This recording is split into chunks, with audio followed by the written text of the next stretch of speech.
نحمده ونصلي على رسوله الكريم أما بعد فأعوذ بالله من الشيطان الرجيم بسم الله الرحمن الرحيم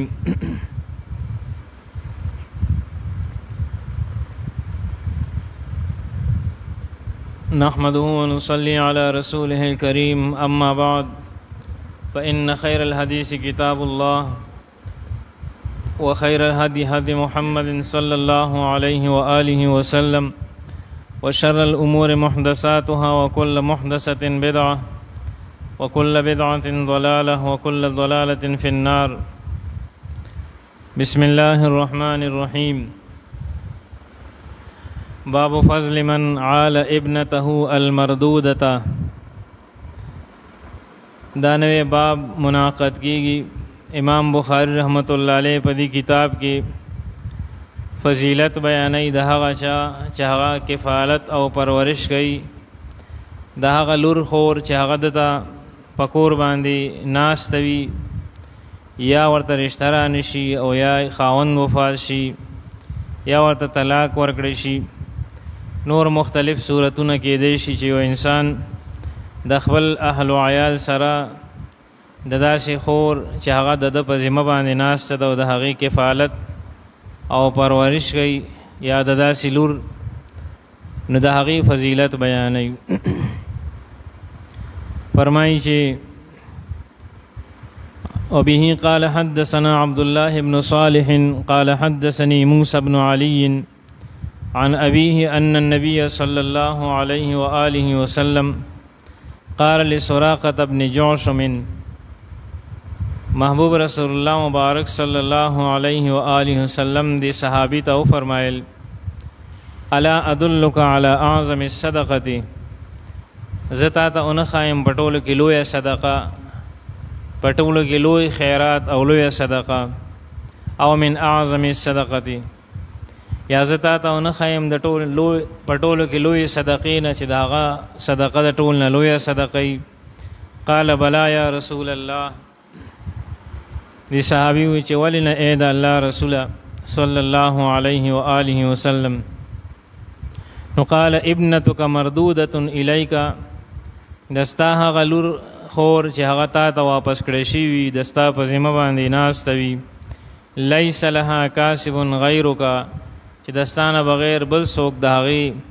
کفالت کوونکې او بل څوک د هغې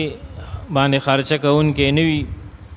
نو دا او پاغي باندې ته صدقه کې نو دا د ټول نه لویا او په ټولو کې بهترین او غټه صدقه ده. نو دین اسلام سمره ښکلی بهترین دین دی چې انسان په ذمه باندې یو لور خور ناسته ده او دی په هغې باندې کوم خرج کوي د هغې خیال ساتي د هغې د نان نفقې د روټۍ او د رزق او د جوړې جامې بندوبست کوي نو په دې باندې الله جل جلاله د غټې صدقې ثواب ورکوي. دارنگ بل حدیث مبارک دے دا مقدام ابن معدی کا رب مقدام ابن معدی کا ربا رضی اللہ عنہ نے روایت تے کہ انہ سمع رسول اللہ صلی اللہ علیہ وآلہ وسلم دے فرمائی کہ نبی علیہ السلام نواردل یقول کہ نبی علیہ السلام او فرمائل ما اطعمت نفسک فهو لک صدقۃ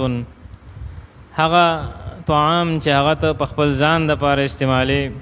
انسان باندې د خپل نفس او د خپل جان هم حق دی او دغه انسان به د خپل ځان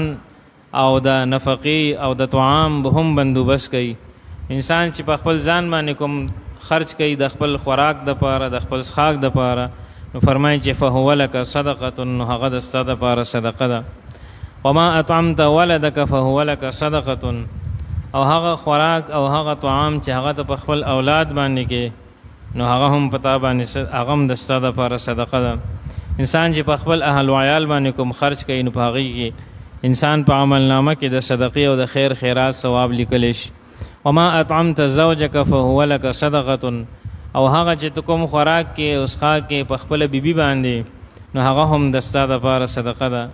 وما اطعمت خادمک فهو لک صدقۃ او هغه طعام چې هغه ته په خپل خادم او په خپل نوکر باندې او په خپل ماتخت باندې کې نو هغه هم د ستا دپاره صدقه ده. الله تبارک وتعالی ذات هغه کریم دی، الله تبارک وتعالی ذات شکور دی. د شکور مطلب دا دی چې بنده ته په لږ عمل باندې ډېر زیاته ورکړه کوي.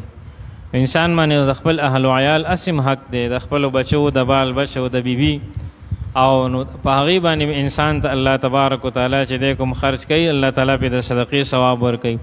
حتی بال بچو، اهل و عیال او بیبي خو پرېږده، که خپل ځان دپاره انسان د خپل طعام او د خپل خېټې او د خپل رزق دپاره انسان چې کومه خرچه کوي، الله تبارک وتعالی په هغې باندې هم د صدقې او د خیرات اجر ورکوي. سبحان ربک رب العزة عما یصفون.